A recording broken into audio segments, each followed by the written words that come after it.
Hello students, कैसे हैं आप सब लोग। उम्मीद करती हूँ सब अच्छे होंगे और स्वस्थ होंगे। मैं Meena Rana ICT virtual class में आपका स्वागत करती हूँ। स्टूडेंट्स, हम पढ़ रहे हैं क्लास 10th की हिंदी। तो प्रीवियस लेक्चर में हमने यहाँ पर माता का अंचल पढ़ा था।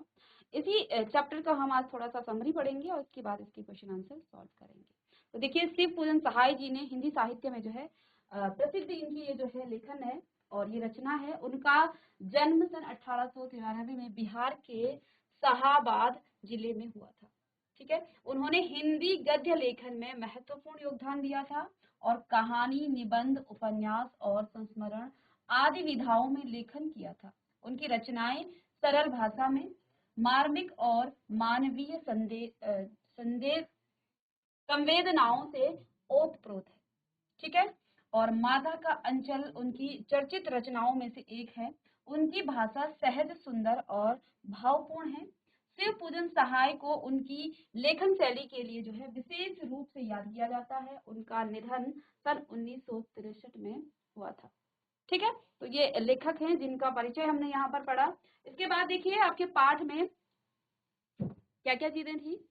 माता का जो अंचल पाठ है, शीर्षक है, एक मार्मिक संस्मरणात्मक रचना है। ठीक है, इसमें जिसमें जो है संस्मरण किसे कहते हैं, जिसमें हम जीवन की कुछ घटनाओं को याद करके उन घटनाओं के बारे में लिखते हैं, किसी एक घटना के बारे में। ठीक है, और आत्मकथा क्या होती है, जिसमें आप अपने पूरे जीवन का वृतांत बताते हैं, या कोई भी जो भी आत्मकथा लिख रहा है अपनी, तो अपने जीवन की पूरी घटनाओं के बारे में बताता है, वो आपकी आत्मकथा हो जाती है। लेकिन आप जीवन के किसी एक पक्ष की यहाँ पर बात कर रहे हैं। जैसे यहाँ पर लेखक ने अपने बचपन में, जब वो अपने पिताजी के साथ और माताजी के बहुत छोटे थे वो, तो पिताजी के साथ उनका ज्यादा लगाव था। और ये जो लिखा गया है संस्मरण, ये उनके बचपन की एक छोटी सी जो है याद में वो लिखते हैं। तो यहाँ पर लेखक ने क्या कहा है कि जिसने लेखक अपने बचपन के दिनों को की यादों को जीवंत किया है, अर्थात उसको फिर से वो उजागर कर रहे हैं, याद कर रहे हैं। इस पाठ के माध्यम से उन्होंने अपने माता पिता के साथ के रिश्ते, विशेष रूप से अपने पिता के प्रति उनके स्नेह और आत्मीयता को बड़ी ही सुंदरता से प्रस्तुत किया है। जो बाबूजी थे वो सुबह उठा करते थे, साथ ही साथ लेखक जो आपके हैं उनको भी वो साथ साथ अपने साथ उठा करके, नहला धुला करके, पूजा पाठ करके, उनके कपाट पर जो है वो क्या लगाया करते थे, तिलक लगाया करते थे। उसके बाद वो मछली को दाना देने जाते थे और आते आते किस प्रकार से उनके साथ कुश्ती खेला करते थे। किसी पेड़ की डाली पर वो लेखक को बिठा करके और वहां पर जो है उनके साथ खेला करते थे। आने के बाद साथ वो पिताजी के साथ बैठते थे, अपने बाबूजी के साथ बैठा करते थे और साथ में खाना खाते थे। ठीक है, और जब लेखक जो है अपनी छोटी छोटी जो वो शैतानियां और नाटक किया करते थे, उसमें भी इनके पिताजी जो है उनका पूरा साथ देते थे, पूरा बच्चा बन करके उनके साथ रहा करते थे। तो यहाँ पर इन चीजों को दर्शाया है और उसके साथ जो रिश्ते हैं, विशेष रूप से अपने पिता के प्रति उनकी स्नेह और आत्मीयता को जो है बड़ी ही सुंदरता से उन्होंने प्रस्तुत किया है। यह पाठ जो है पारिवारिक मूल्यों, स्नेह और सरल ग्रामीण जीवन की झलक देता है। पाठ का सार क्या है, इस पाठ का जो सार है वो क्या है। इस पाठ में लेखक अपने बचपन की यादों को तरोताजा करते हैं, जिससे वे अपने पिता के साथ बिताए गए खास पलों का वर्णन करते हैं। क्योंकि आपने पूरे पाठ में देखा होगा, लेखक ने पूरे पाठ में अपने पिताजी के साथ वो किस प्रकार से उनकी दिनचर्या स्टार्ट होती थी, जब वो सुबह उठा करते थे और पिताजी के साथ ही वो सोया करते थे। तो ये जो पूरा वृतांत यहाँ पर लेखक ने बताया है कि वो अपने बचपन में अपने पिताजी के साथ उनका कितना लगाव था, उनके साथ वो किस प्रकार से रहा करते थे, क्या क्या वो खेल खेला करते थे। और उन खेलों में भी आपने देखा कई प्रकार की जो यूजलेस चीजें हैं, उनसे वो खेलों में जो है नई नई चीजों के लिए जो है जो भी सामग्री है, जैसे पैसे बनाना टूटे फूटे चीजों से, और गेहूं जैसे खेती किया करते थे, शादी का वो जैसे नाटक किया करते थे, और उसमें भी जो है अलग अलग जो है वो यहाँ पर कृत्य किया करते थे। तो लेखक के पिता जो है धार्मिक स्वभाव के थे, क्योंकि वो सुबह उठ के जो है रामायण भी पढ़ा करते थे और नहा धो करके जो है वो पूजा पाठ किया करते थे। तो वो क्या थे, एक धार्मिक स्वभाव के थे और पूजा पाठ में विशेष रुचि रखते थे। बचपन में लेखक अपने पिताजी के साथ उठते, नहाते और पूजा में भाग लेते थे। और पूजा में भी कैसे भाग लेते थे, पिताजी रामायण पढ़ते थे और लेखक जो है आईने को देखकर अपने को निहारते थे, और जैसे ही पिताजी की नजर पड़ती तो लेखक जो है उस आईने को छुपा देते थे और साथ में उनके पिताजी भी हंसा करते थे। पिता उन्हें प्यार से भोलानाथ कहकर पुकारते थे और लेखक को त्रिपुंड का तिलक लगाने में बहुत आनंद आता था। तो लेखक जो हैं वो जो त्रिपुंड जानते हैं आप, इस प्रकार से 3 लाइनें है ना, और यहाँ पर इस तरह से बनाया जाता है। तो ये त्रिपुंड का जो वो लेप अपने माथे पर लगाया करते थे, उसमें जो है लेखक को बड़ा आनंद आता था, उसे उन्हें बहुत अच्छा लगता था। तो यहाँ क्या कह रहे हैं, और आनंद आता था जिससे वे खुद को बम भोला मानते थे। ठीक है, तो उनके पिताजी जो हैं उनको क्या कहा करते थे, भोलानाथ कहा करते थे, और जबकि उनका जो बचपन का नाम था वो तारकेश्वर उनका नाम था। ठीक है, आगे यहाँ पर लेखक अपने पिता के साथ गंगा किनारे, देखिए आप यहाँ पर इस संस्मरण में, जबकि लेखक का अपने पिता के साथ बहुत ज्यादा लगाव था, उनके बचपन की जो दिनचर्या है वो ज्यादातर उनके पिताजी के साथ ही, उनके बाबूजी के साथ ही उनकी दिनचर्या व्यतीत होती थी। लेकिन फिर भी पाठ के शीर्षक का नाम क्या है, माता का आंचल। क्यों इसका नाम इस प्रकार से लेखक ने रखा है, क्योंकि यहाँ पर लेखक ने अंतिम में एक ऐसी घटना दर्शाई जब लेखक को सांप दिखा। जब तक वो साधारण तरीके से वो खेल किया करते थे और जो भी उनकी दिनचर्या थी अपने पिताजी के साथ वो रहा करते थे। ठीक है, यहाँ तक कि जब उनको पाठशाला से दंड दिया गया वहां पर भी पिताजी ने उनका साथ दिया। लेकिन जब वहां पाठशाला से आते हुए वो खेत में जो है चूहों को, बिल को जो है क्या कर रहे थे, खोद रहे थे, वहीं पर उनको सांप मिला। और सांप को देखते ही कोई बच्चे, जो सभी उनका झुंड था बच्चों का, सांप को देखते ही सबकी हालत खराब हो गई थी। सब जो है इधर उधर भागने लगे, वहां पर भगदड़ मच गई थी। सभी बच्चे जो है घर आए। घर आए तो लेखक भी जो है लहूलुहान हुए थे, यानी कि उनको बहुत सारा उनका खून बह रहा था, चोट भी उनको लगी थी। क्योंकि जब वो सांप देखा तो वो जो है बड़ी तेजी से गए, इधर उधर उन्होंने नीचे भी नहीं देखा। उस समय लेखक ने अपने पिता की बजाय माता के जाकर वो चिपट गए थे और माता के आंचल में वो छुप गए थे। तो इसीलिए जो है इस चैप्टर का नाम, तो इससे लेखक ने यहाँ ये दर्शाया है कि चाहे बच्चा कितना भी पिता से वो लगाव रखे, लेकिन जब उसको दुख या कष्ट के समय वो माता के आंचल की उसको आवश्यकता पड़ती है। ठीक है ना।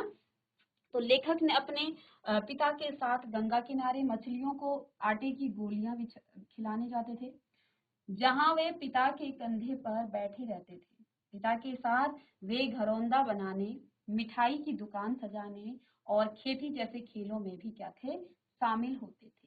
साथ ही वे नाटक, बारात निकालने और तरह तरह के खेलों में अपने दोस्तों के साथ मौज मस्ती करते थे। तो यहाँ पर लेखक ने अपने पूरे जो उनके बचपन की यादें हैं वो सारी यादें यहाँ पर लेखक ने बताई हैं। और क्या कहते हैं कि वो किस किस प्रकार के खेल खेला करते थे। वो मछली को गोलियां खिला करके घर आते थे, जहां वो अपने पिताजी के कंधे पर बैठे रहते थे, और पिताजी के साथ वे जो है घरौंदा बनाने, मिठाई की दुकान जब वो सजाते थे, अलग अलग जो यूजलेस चीजें हैं उनसे वो मिठाइयों की दुकान बनाते थे, है ना। दावत वो किया करते थे जिनमें सभी बच्चे और उनके बच्चों के साथ जो मंडलियां थी उन सभी की जो है वो शामिल हुआ करते थे। साथ ही साथ खेती जैसे खेलों में भी शामिल होते थे उनके पिताजी। साथ ही वे नाटक, बारात निकालने और तरह तरह के खेलों में अपने दोस्तों के साथ मौज मस्ती करते थे। लेखक की माँ भी अपने बेटे के लिए बहुत जो है स्नेहिल थी, यानी कि अपने बच्चे से वो प्यार करती थी। वे उसे अपने तरीके से खिलाने और साज संवार कर तैयार करने में खास रुचि रखती थी, है ना। लेखक के जीवन के ये छोटे छोटे प्रसंग पारिवारिक स्नेह, माता पिता के प्यार और सरल जीवन के मूल्यों को जो है उजागर करते हैं। ठीक है, आगे यहाँ पर देखिए, माता का अंजल पाठ जो है भावात्म भावनात्मक दृष्टि से गहरे स्नेह और अपनत्व को दर्शाता है, जहाँ लेखक अपने माता पिता के स्नेहिल व्यवहार को याद कर अपने बचपन को जो है पुनः जीते हैं। तो यहाँ पर इस पाठ में लेखक जो है अपने बचपन की यादों को फिर से याद करके जो है वो जी रहे हैं, और उसको वो जो है एक किसमें, यहाँ पर संस्मरण के रूप में हमें लिख करके दिखाया है। अब इस पार्ट का हमने सारांश पढ़ लिया है। इस चैप्टर को हम प्रीवियस लेक्चर में डिटेल में हम पढ़ चुके हैं, ठीक है। अब यदि आपको सारांश इसका लिखना हो तो आप लिख सकते हैं, या फिर आप इसके पाठ के सार को लिख सकते हैं। अब साथ में आप लोग लिखेंगे बहुविकल्पीय प्रश्नों को, इसके बाद हम जो है इसके कुछ और प्रश्न करेंगे, ठीक है।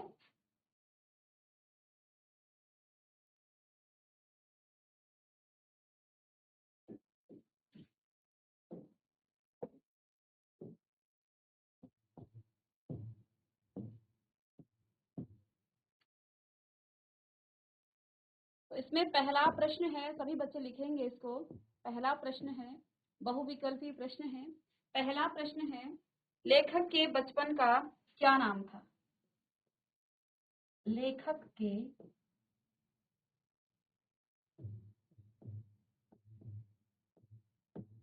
बचपन का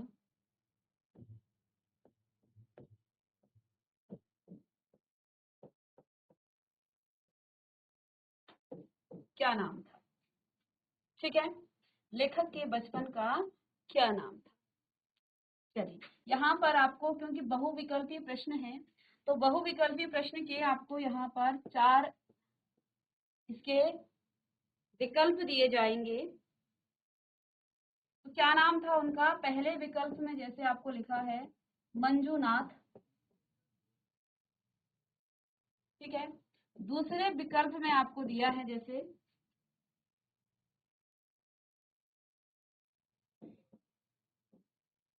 तारकेश्वर नाथ,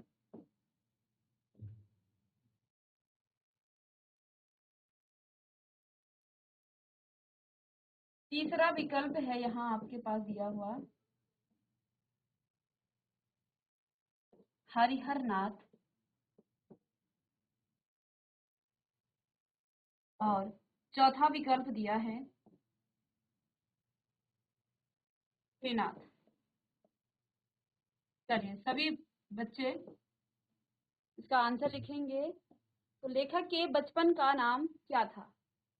हम प्रीवियस लेक्चर में पढ़ चुके हैं, जल्दी से इसका आंसर बताएंगे। लेखक के बचपन का क्या नाम था? पहला ऑप्शन है मंजूनाथ, दूसरा ऑप्शन है तारकेश्वर नाथ, और तीसरा है हरिहर नाथ, चौथा है श्रीनाथ। तो क्या इसका आंसर आएगा? चलिए,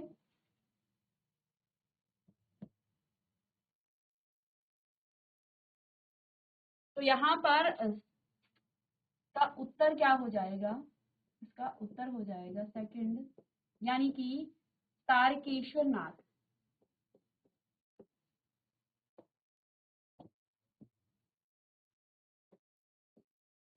तारकेश्वर नाथ, तारकेश्वर नाथ था किसका? लेखक का बचपन का नाम। अब दूसरा प्रश्न देखिए, जल्दी से आप इसका आंसर लिख लेंगे। दूसरा प्रश्न है,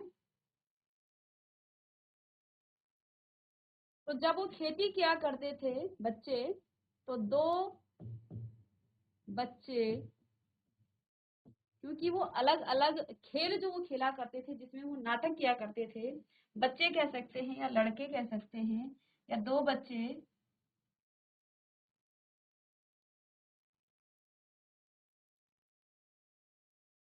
बैल बनकर, बैल बनकर क्या खींचा करते थे? तो जब वो खेती करने का नाटक करते थे,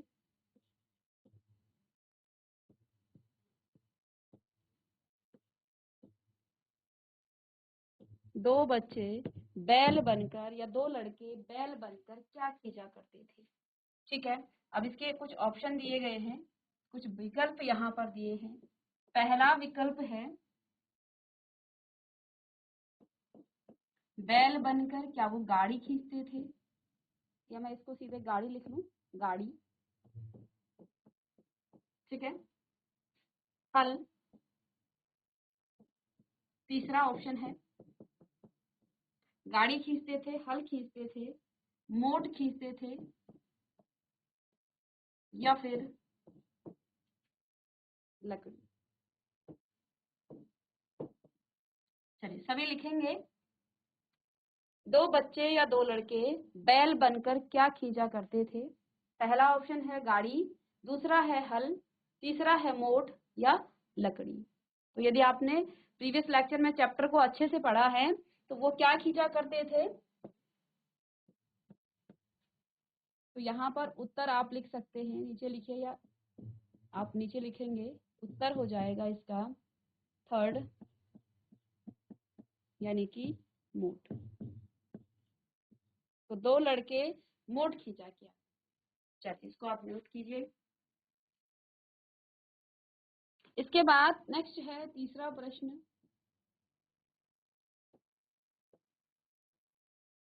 मकई के खेत में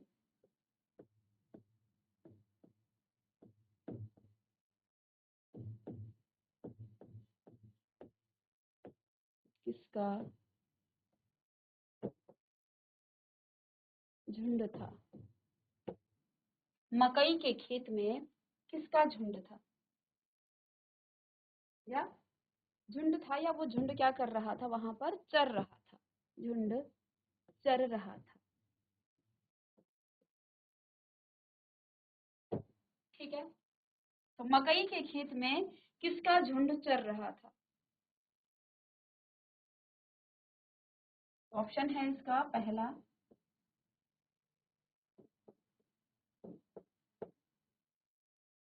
गायों का,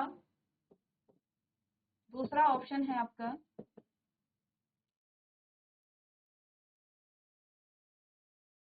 भेड़ों का,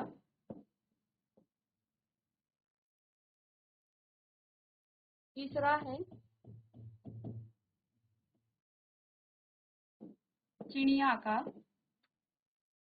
और चौथा ऑप्शन है इसका बकरियों का।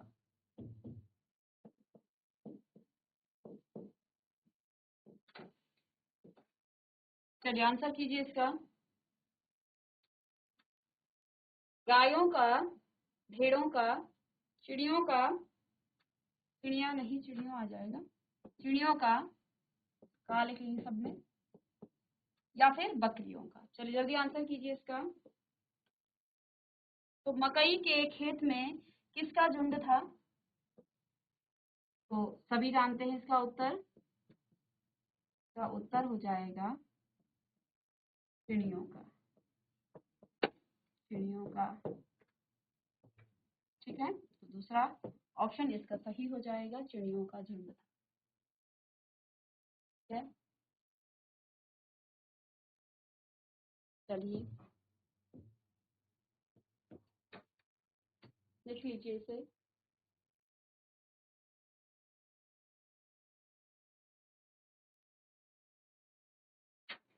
चौथा प्रश्न है, लेखक के जो पिताजी थे, लेखक के पिताजी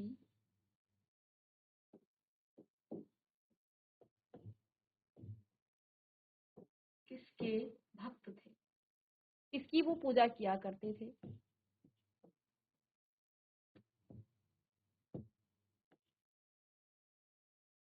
लेखक के पिताजी किसके भक्त थे? तो ऑप्शन देखिए यहाँ पर, पहला ऑप्शन गणेश जी के, दूसरा ऑप्शन आपका हनुमान जी के, तीसरा ऑप्शन यहाँ पर शिव जी के, और चौथा है विष्णु जी के।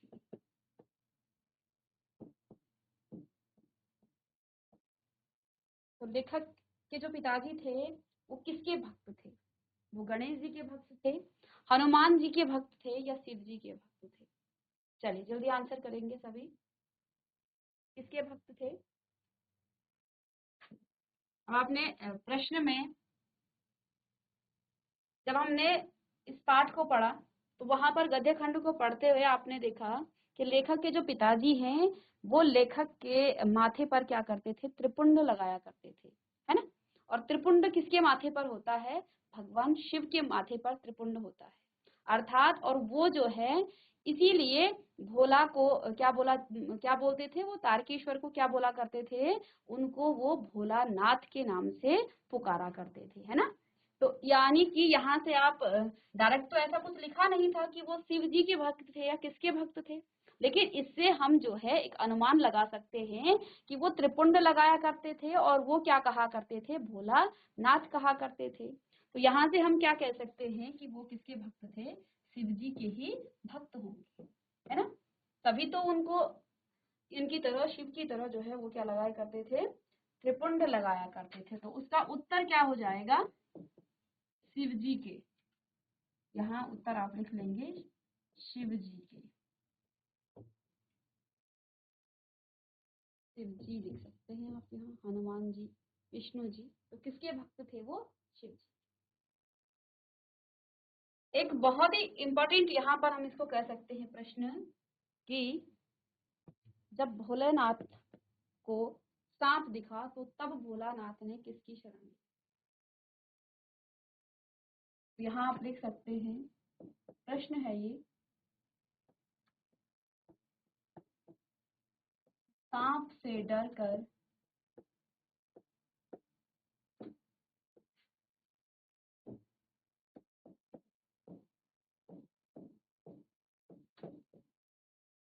भोलानाथ ने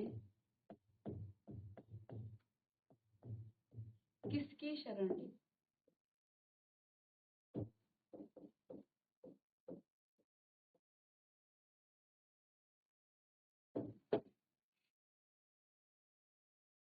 चलिए प्रश्न लिखेंगे, किसकी या कहाँ शरण ली।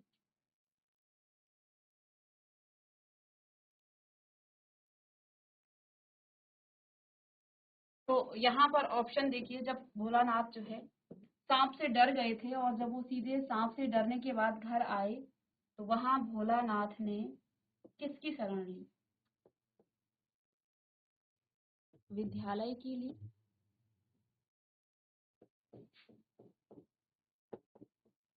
मंदिर की शरण ली,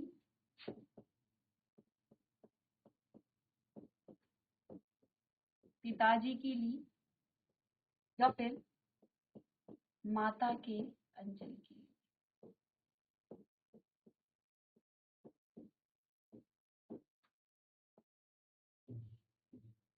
तो यहाँ आप इन चार ऑप्शन में से बताएंगे किसकी शरण ली थी आंचल, ठीक है। चलिए जल्दी इसका आंसर बताइए, ये तो सभी को पता होगा।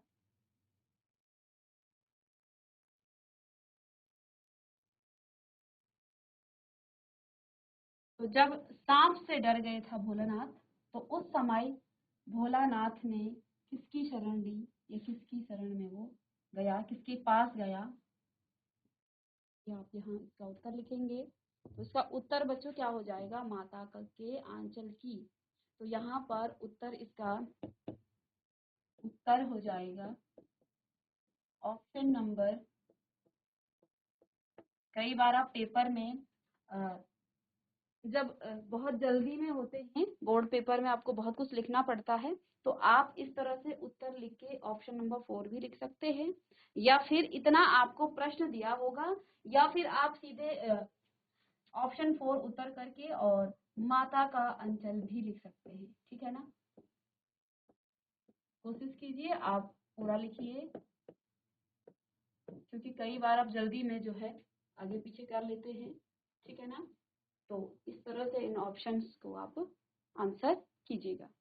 चलिए इसके बाद एक और प्रश्न हम यहाँ पर करेंगे। प्रश्न देखिए, जब बच्चे जो है चूहों के बिल में पानी डाल रहे थे, चूहों के बिल में पानी डालने पर क्या निकला, पानी डालने पर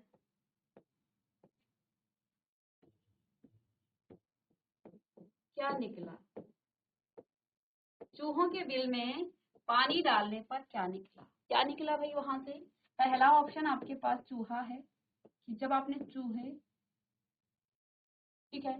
दूसरा ऑप्शन खरगोश निकला,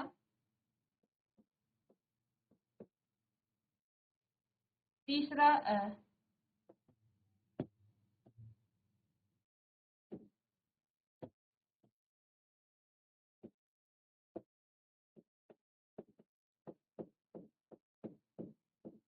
तीसरा ऑप्शन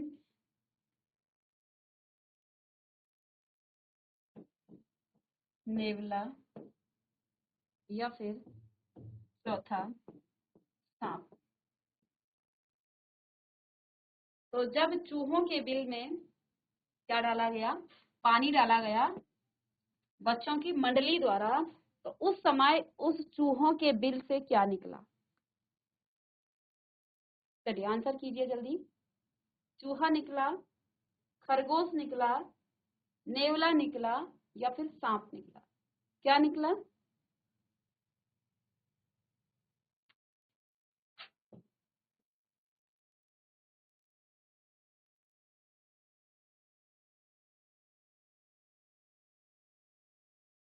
चलिए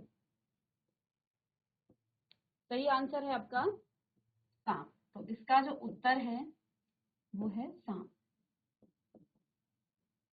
उत्तर लिख करके आप फिर से ऑप्शन 4, जो भी ऑप्शन आपका सही रहता है उसको लिख करके आगे लिख भी लेंगे क्या है।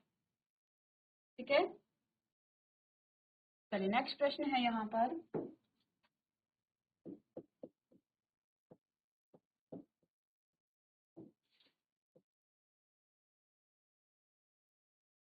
लेखक बचपन में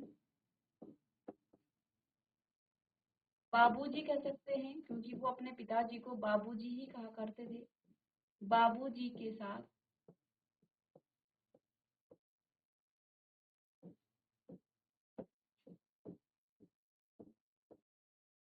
क्या खेला करते थे? लेखक बचपन में पिताजी के साथ या बाबूजी के साथ क्या खेला करते थे? तो क्या खेलते थे वो? ऑप्शन में देखिए, क्रिकेट,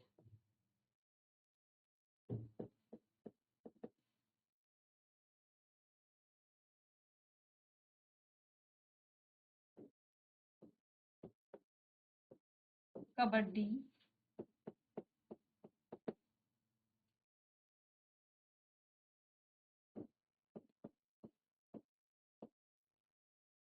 बैडमिंटन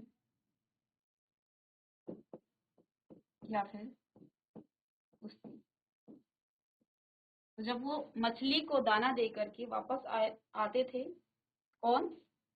भोलानाथ और उनके पिताजी, उनके बाबूजी, तब वे वहां पर रास्ते में ही क्या खेला करते थे? चलिए आंसर बताएंगे इसका। तो वे वहां पर कुश्ती खेला करते थे। ठीक है, और इसमें जो है उनके पिताजी हार जाते थे, अपने को वो शिथिल कर लेते थे ताकि भोलानाथ जीत जाए, है ना। तो यहाँ पर आपका ऑप्शन, ठीक है। चलिए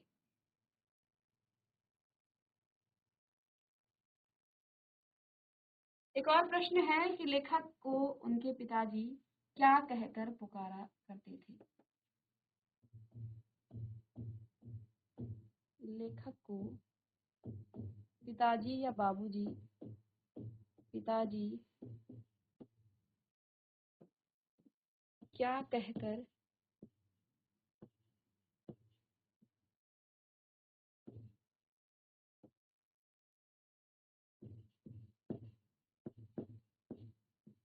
पुकारा करते थे? तो लेखक को पिताजी क्या कहकर पुकारा करते थे? तो देखिए पहला ऑप्शन क्या कहा करते थे वो, चलिए ऑप्शन ना भी दें तो ये तो सभी को पता है। क्या कहते थे वो? भोलानाथ। तो सीधे मैं आंसर लिख दूं, भोलानाथ। आंसर पता है सभी को, इसका आंसर लिख लेंगे सीधे। उत्तर है इसका भोलानाथ। तो ये थे कुछ आपके बहुविकल्पीय प्रश्न। बाकी सभी प्रश्नों को आप जानते हैं, आप उत्तर लिख लेंगे क्योंकि हमने पूरा जो गद्य खंड है वो हम पढ़ चुके हैं। पूरी स्टोरी हमने पढ़ ली है कि क्या क्या उनके साथ बचपन में हुआ और किस प्रकार से इस चैप्टर का हमने समरी भी पढ़ ली है। बस आपको बहुविकल्पी प्रश्न कराने का जो औचित्य है वो ये है कि आप किस प्रकार से इन प्रश्नों के उत्तर लिखें, ये तो आपको दिया होगा। आप उत्तर करके सीधे ऑप्शन का जो सीरियल नंबर है उसको डालिए और उसका आंसर डायरेक्ट लिख लीजिएगा, ठीक है। अब यहाँ पर कुछ और इसके प्रश्न हैं, उनको भी हम कर लेंगे। जैसे यहाँ पर पहला प्रश्न है कि प्रस्तुत पाठ के आधार पर यह कहा जा सकता है कि बच्चे का जो है अपने पिता से अधिक जुड़ाव था, फिर भी विपदा के समय वह पिता के पास न जाकर माता की शरण लेता है। आपकी समझ में जो है इसकी क्या वजह हो सकती है, ये तो आपको अपनी समझ से बताना है ना। लेकिन इसकी वजह क्या हो सकती है, तो यहाँ पर देखिए क्या कहा गया है। क्योंकि लेखक जो है, हमने पूरे चैप्टर में क्या पढ़ा कि लेखक जो है पूरे दिनचर्या उसके अपने पिताजी के साथ, अपने बाबूजी के साथ होती थी। लेकिन जब उसकी विपदा आई किस पर, लेखक पर, तो वो सीधे अपनी माता जी की शरण में गया, माता के आंचल में वो छुपकर जा छिपा। यह बात सच है कि बच्चे अर्थात यहाँ पर जो लेखक हैं को अपने पिता से अधिक लगाव था। उनके पिता उसका लालन पालन ही नहीं करते थे, उनके संग दोस्तों जैसा व्यवहार भी करते थे। परंतु विपदा के समय उसे लाड़ की जरूरत थी, अत्यधिक ममता और माँ की गोदी की जरूरत थी। उसे अपनी माँ से जितनी कोमलता मिल सकती थी उतनी माता पिता से नहीं। यही कारण था कि संकट में बच्चे को माँ या नानी याद आती है, बाप या नाना नहीं। माँ का लाड़ जो है घाव को भरने वाला मरहम का काम करता है, ठीक है। तो ये यहाँ पर इसका आंसर है। और इसके अलावा आप अपने शब्दों में लिख सकते हैं, ठीक है। जो भी आप समझते हैं इसको आप अपने शब्दों में लिख सकते हैं। लेकिन इसका आंसर यही है कि माता जो है कोमल होती है, और माता जी की जब संकट आता है बच्चे को, उस समय जो है किसकी, प्यार की जरूरत होती है। और प्यार जो है पिता से ज्यादा माता जो है उसको दे सकती है। इसलिए जो है लेखक संकट पड़ने पर पिता की शरण में नहीं बल्कि माता जी की शरण में ही गए थे। चलिए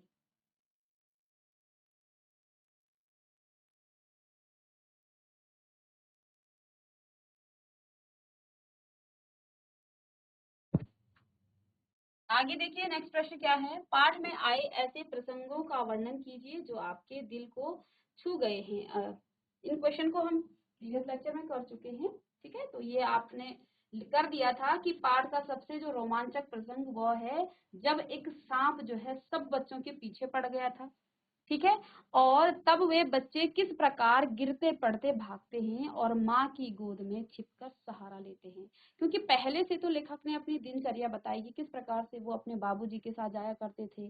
सुबह उठना, रात के सोने से लेके, और सुबह के उठने से लेके रात के सोने तक की उन्होंने दिनचर्या बताई। लेकिन जब सांप उन्होंने देखा तो सभी बच्चे जो है, लेखक यानी कि यहाँ पर लेखक की बात हो रही है, तो लेखक कहते हैं कि तब वो जो है कहाँ भाग गए थे, अपनी माता की गोद में छिपकर सहारा लेते हैं। यह प्रसंग पाठ के हृदय को जो है भीतर तक हिला देता है।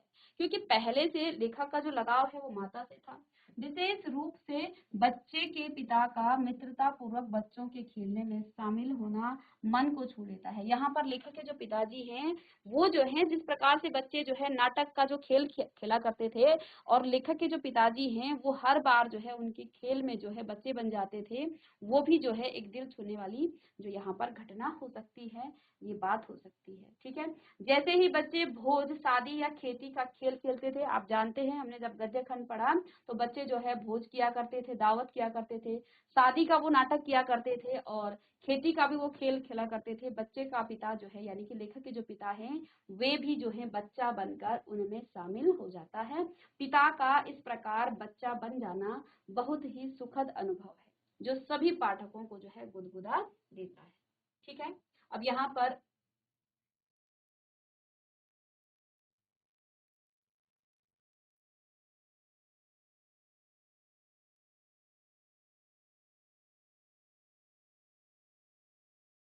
देखिए प्रश्न थोड़ा आगे पीछे हो गए हैं, बाकी आप कर लेंगे इनको, ठीक है।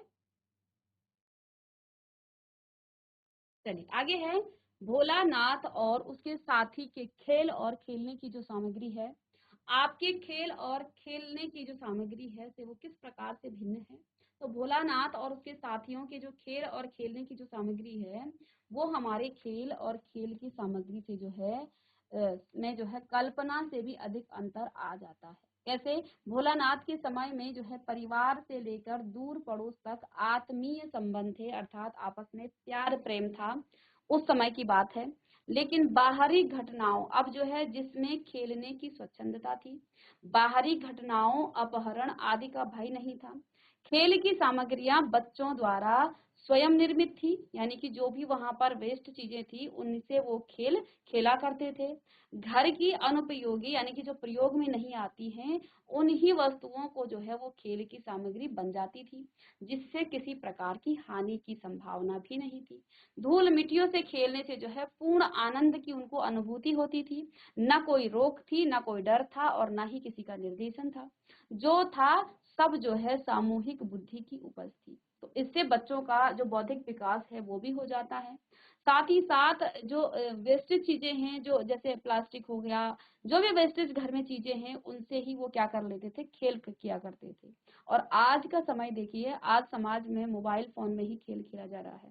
आउटर जो गेम है वो कहीं भी जो है बहुत कम हो गया है, बच्चों का जो है घर में ही मोबाइल। अब इससे होता क्या है, वो बौद्धिक विकास की बजाय जो है आपका कहीं ना कहीं आपकी आंखों की रोशनी के लिए हानिकारक है। ठीक है, और आपके जो बुद्धि का जो विकास है वो भी जो है कहीं ना कहीं कम हो जाता है। तो ये जो है नुकसानदेह आज की जनरेशन के लिए हो रहा है। पाठ में आए ऐसे प्रसंगों का आपने वर्णन करना, चलिए ये तो हो गया था इससे पहले। ठीक है, अब इस उपन्यास के अंत में 30 के दशक की ग्राम्य संस्कृति का चित्रण है। आज की जो ग्रामीण संस्कृति में आपकी किस तरह के परिवर्तन दिखाई देते हैं। अब इस प्रश्न का उत्तर आप स्वयं लिखेंगे, क्योंकि आप जिन भी ग्रामीण क्षेत्रों में रह रहे हैं इस प्रश्न को आप खुद से लिखिएगा, क्योंकि वहां आप महसूस कीजिए कि किस प्रकार की संस्कृति आपके ग्रामीण क्षेत्रों में हो रही है और पहले की किस प्रकार से, आज से जो है 10 साल की जो ग्रामीण संस्कृति थी वो कैसा है। वो आप अपने बड़ों से पूछिए, उनसे पूछिए कि आज से 10 साल पहले क्या क्या हुआ करता है था और अब जो है क्या है, वो तो आप खुद भी महसूस कर सकते हैं। तो इन प्रश्नों को आप यहाँ से ना लिख करके अपने आसपास जो भी आपको दिख रहा है संस्कृति में उसको आप महसूस करके स्वयं इसको आप कर सकते हैं। आगे जो इसके प्रश्न हैं उनको हम नेक्स्ट क्लास में करेंगे। मिलते हैं नेक्स्ट लेक्चर में, तब तक के लिए thank you, have a nice day.